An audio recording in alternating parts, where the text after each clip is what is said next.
Terima kasih Anda masih bersama kami. Bagi Anda yang baru saja bergabung, kami hadirkan kembali 3 berita utama hari ini. Tali terlepas saat diturunkan, seekor sapi kurban di Banjarnegara tercebur ke dalam sumur. Baru dilahirkan bayi laki-laki tewas dengan leher terlilit jaket di Sragen. Inovatif, seorang anggota Polri di Pemalang sukses ternak sapi hingga kelola biogas gratis untuk warga.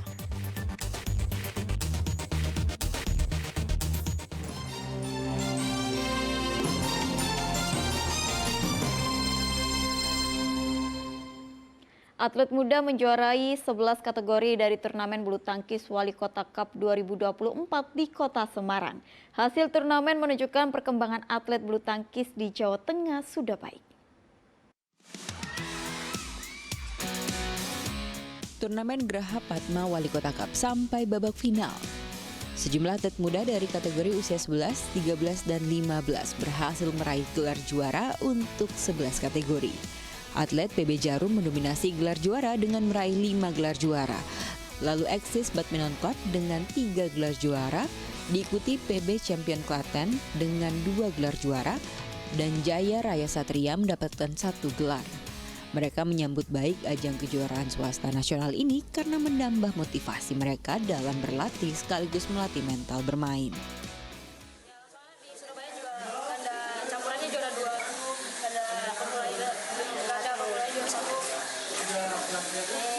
Baru dipartnerin 2 kali sih. Lebih mesti dipertahanin lagi, lebih bagus lagi. Persiapan berapa lama sih? Persiapan? 2 minggu. 2 minggu. Hal serupa juga disampaikan Ketua Pemprov PBSI Jateng. Turnamen ini bisa menjaring para juara muda dari seluruh wilayah Indonesia. Turnamen juga bisa menjadi sarana evaluasi atlet bulu tangkis, terutama dari wilayah Jawa Tengah.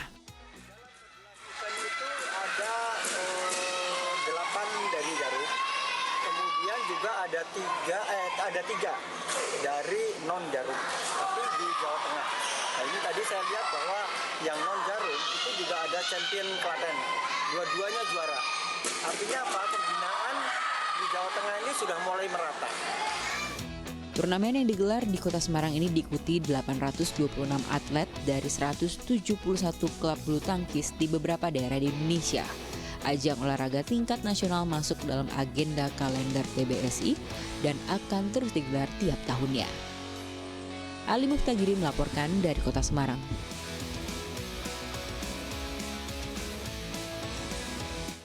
Ribu bibit mangrove ditanam di pesisir pantai Desa Surodadi, Demak. Tanaman bakau ini diharapkan tak hanya menjaga lingkungan tetapi juga menjadi sumber pemasukan desa. Penanaman mangrove atau bakau ini berlangsung di Desa Surodadi, Kecamatan Sayung, Demak. Kegiatan pada Jumat lalu ini bertujuan untuk mengurai abrasi yang terjadi di desa dalam 2 dekade terakhir.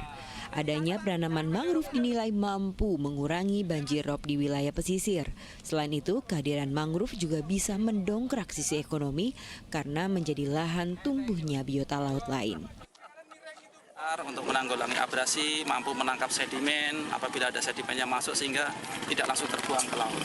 Dan juga memberikan dampak ekonomi karena kalau ada mangrove-nya otomatis ikannya akan lebih banyak ya. Nah ini tentu kita tidak hanya memberikan manfaat ekonomi saja, manfaat lingkungan saja, tapi juga ekonominya akan meningkat. Apalagi tadi ada pernyataan dari Kepala Dinas Kelautan dan Perikanan Kabupaten Demak untuk silvo fishery. Jadi tidak hanya mangrove tapi di dalamnya nanti ada kegiatan perikanan yang bisa mendorong masyarakat untuk lebih dari sekedar mendapatkan manfaat lingkungan tapi juga manfaat kesejahteraan. Penanaman mangrove di Desa Surodadi sudah menjadi keharusan. Selain menangani masalah lingkungan, kehadiran mangrove juga sebagai pemasukan ekonomi desa karena tanaman mangrove dapat diolah menjadi berbagai makanan dan camilan. Di dalam airnya itu kepiting-kepiting bakunya juga bagus dan juga ikan-ikannya banyak yang berkembang di situ. Serta mangrove itu menjadi program unggulan desa kami, jadi UMKM untuk puding mangrove, keripik mangrove, semua bisa dimakan. Karena dari sini memang pendapat alamnya ini kan termasuk alam ada pohon lainnya juga adanya mangrove. Ada 2.000 bibit mangrove ditanam di sepanjang jalan desa. Warga desa diharapkan bisa merawat tanaman mangrove sehingga fungsinya sebagai pelindung dan pemecah ombak bisa optimal. Ali Muftagiri melaporkan dari Demak.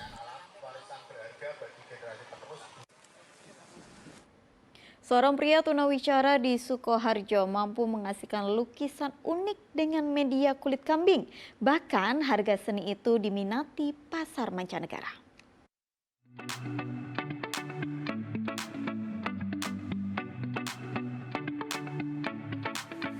Jika biasanya melukis di atas kanvas, berbeda dengan keahlian seorang pria asal Wonorejo, Sukoharjo. Ia menggunakan kulit kambing sebagai media untuk melukis. Nuryadi menjalankan usaha lukis di atas kulit kambing sebelum masa pandemi lalu. Saat itu ia banyak memproduksi kaligrafi. Namun saat pandemi pesanannya sepi. Ia pun cari cara agar usahanya tetap berjalan dengan menambah objek lukisan berupa perorangan ataupun keluarga. Lukisan paling banyak itu dari Satgas Papua. Itu langsung di kulit kambing yang tempatnya itu dibersihkan dulu atau gimana prosesnya? Iya, itu kulitnya dibersihkan dulu dari bulunya itu, terus baru di sketsa dulu, terus dikasih warna di. Proses pembuatan lukisan di kulit kambing diawali dengan membersihkan kulit kambing dari lemak-lemaknya. Agar awet dan tidak bau, kulit kambing direndam dengan obat semalaman lalu dijemur sampai kering. Setelah itu barulah Nuryadi membuat sketsa lukisan dan mulai mewarnai dengan cat minyak dan air. Salah satu pelanggan menyukai kualitas dari lukisan di atas kulit kambing karya Nuryadi. Di tengah keterbatasan sebagai tunawicara, Nuryadi tak berdiam diri dan terus berkarya. Kalau kulitnya sendiri tempat sini itu kulitnya itu ya lumayan bagus, bersih, gaji-gajinya itu ya apa itu bisa luntur semua dikasih obat HO2 itu. Di lukisan ini ya alhamdulillah saya hebat juga, lumayan orangnya ada kelayan karena begitu kok bisa punya keahlian begitu loh Mas. Pesanan Nuryadi tak hanya datang dari dalam negeri, adapun datang dari Malaysia hingga Turki. Harganya bervariasi mulai dari 300.000 hingga jutaan rupiah tergantung ukuran dan kerumitan dari lukisan yang diminta. Heri Prasetyo melaporkan dari Sukoharjo.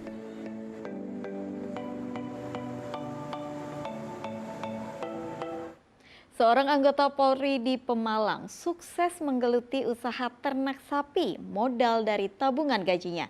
Tak hanya itu, ia juga mengolah kotoran sapi menjadi biogas yang dimanfaatkan warga sekitar secara gratis. Menyiapkan pakan hingga mengurus sapi. Beginilah aktivitas dari anggota Polres Semarang, Aibtu Andi Yoga Setiawan. Usaha sampingan sebagai peternak sapi ia geluti sejak 2021. Awalnya ia memelihara 5 ekor sapi hasil dari tabungan keluarga. Usahanya pun terus berkembang dan ia kini memiliki 16 ekor sapi. Saat Idul Kurban tiba, Andi pun meraup untung. Sapi hasil ternaknya laku terjual dengan harga 25 hingga 35 juta rupiah per ekor. Mengembangkan usaha ternak sapi ia dapatkan dengan belajar dari warga sekitar. Kami mendapatkan ilmu peternakan sapi belajar dari warga lokal. Jadi kami bekerja sama menimba ilmu silaturahmi dengan warga lokal yang memang awalnya sudah beternak sapi dan kambing, kemudian kami mendapatkan ilmu, kemudian kami berani terjun langsung untuk memelihara sapi. Untuk mengatasi kotoran sapi yang kerap menimbulkan polusi udara, Adi sampai belajar cara membuat biogas. Instalasi biogas dari hibah Kementerian SDM ia bangun dekat kandang sehingga lebih efisien. Dan kini seluruh kotoran sapi diolah menjadi biogas yang dimanfaatkan secara gratis oleh masyarakat. Awalnya menjadi permasalahan untuk kami warga di sini. Namun demikian dengan adanya pengolahan biogas yang kami olah jadi gas yang lebih bermanfaat lagi, limbah kotoran tersebut sudah kami manfaatkan menjadi produk biogas. Adanya produksi biogas dari peternakan milik Andi ternyata mampu membantu perekonomian warga.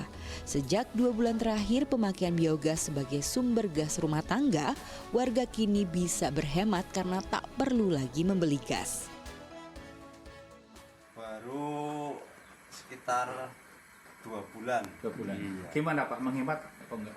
Ya, saya merasa terbantu dengan adanya biogas ini, maka bisa menghemat gas dari gas pemerintah.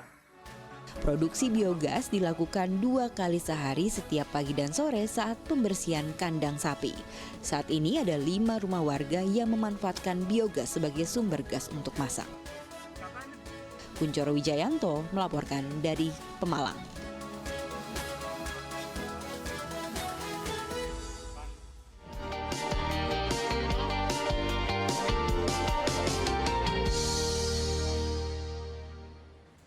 Informasi tadi mengakhiri jumpa kita hari ini. Atas nama rekan yang bertugas, saya Tabita Putri mengucapkan terima kasih atas kebersamaan Anda. Selamat beraktivitas dan sampai jumpa.